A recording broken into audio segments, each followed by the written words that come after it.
Welcome to Introduction to Computers. Today we'll be discussing email basics. Some of the email basics we'll be discussing is what an email is. So for example, an email is like a digital letter that you can send to someone, email address over the internet.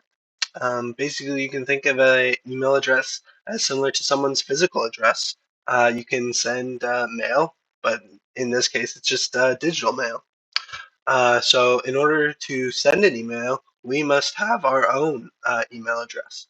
And by obtaining an email address, we can use an email provider. They will allow us to get our own and to send to others.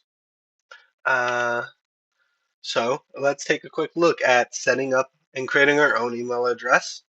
For today, we'll be using Gmail, which is an email provider. And then we'll try sending and receiving an email. So let's take a look.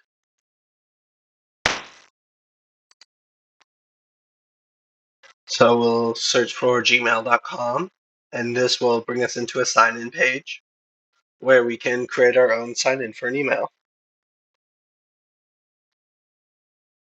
We'll select our first and last name that we want to use.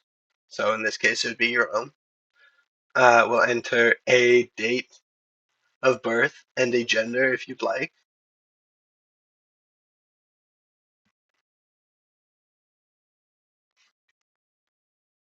And then finally, we will select our username for our email address. So you can use your name, anything that can identify your address as being to you. So here I'm just giving you some selected some options, or you can just use their own. And secondly, we'll give them a password.